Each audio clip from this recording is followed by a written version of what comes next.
नमस्कार मित्रांनो, यंदा श्रावणी सोमवार किती, कधी कोणती शिवामूठ व्हायची आणि त्याचे महत्त्व काय हे या व्हिडिओमध्ये मी तुम्हाला सांगणार आहे. 5 ऑगस्ट रोजी पहिला श्रावणी सोमवार सुरू झाला आहे. तेव्हापासून श्रावण मास आणि श्रावणी सोमवारांचे व्रत सुरू झाले आहेत. यंदा श्रावणी सोमवाराने श्रावण मासाची सुरुवात होत आहे. महादेवाला समर्पित असलेला हा महिना त्याच्याच आवडत्या वारी सुरू होत असून 2 सप्टेंबर रोजी सोमवती अमावस्येच्या तिथीने पूर्ण होणार आहे. त्यामुळे यंदा 4 नाही तर 5 श्रावणी सोमवार असणार आहेत. या प्रत्येक सोमवारी महादेवाला मुठभर धान्य वाहण्याची प्रथा आहे. तिला आपण शिवामूठ असे म्हणतो. ती कधी, कोणती व कशी द्यायची आणि मुख्य म्हणजे या द्यायच्याबद्दल सविस्तर जाणून घेऊया. का द्यायची त्याच्याबद्दल आपण सविस्तर जाणून घेऊया. आपल्याकडे जे असेल ते भक्तिपूर्वक प्रेमाने देवाला दिले तर देव ते आनंदाने स्वीकारतो. देण्याची वृत्ती मात्र हवी.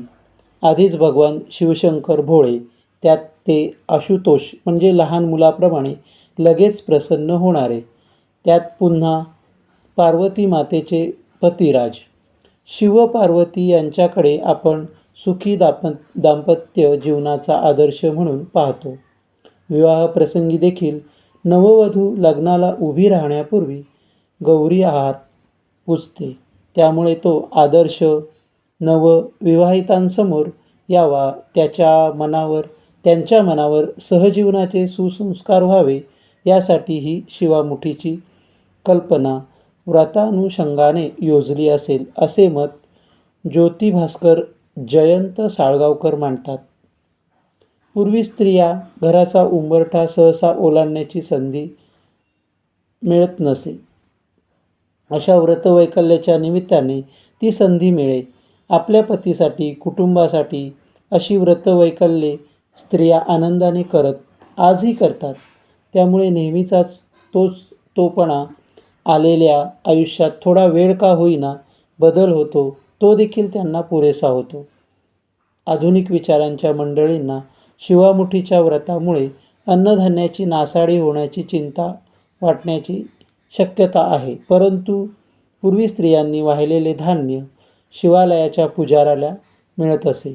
त्यामुळे त्याच्या संसाराला मदत होई. देण्याचा आनंद काय असतो हे अशा व्रतामधून अनुभवता येते. दिल्याने कमी होत नाही तर वाढ होते.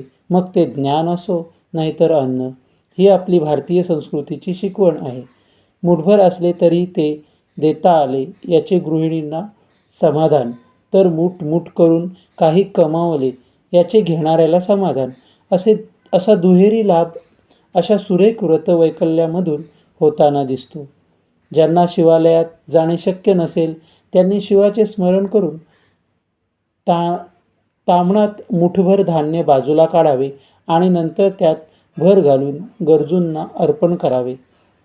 अशी जुन्या नव्या विचारांचा मेळ घालणारी आणि सगळ्यांचे सुख हित चिंतन करणारी आपली संस्कृती आहे. तिचा आदर ठेवायला हवा आणि यथाशक्ती या संस्कृती व परंपरांचा भाग होण्याचा प्रयत्न करावा. तर यंदाच्या श्रावणी सोमवारी व्हायची शिवामूठ: 5 ऑगस्ट तांदूळ, 12 ऑगस्ट तीळ, 19 ऑगस्ट मूग, 26 ऑगस्ट जव आणि 2 सप्टेंबर सातू. मित्रांनो, ही माहिती तुम्हाला कशी वाटली? आवडल्यास व्हिडिओला लाईक करा, शेअर करा आणि आपल्या चॅनलला सबस्क्राईब करा. धन्यवाद.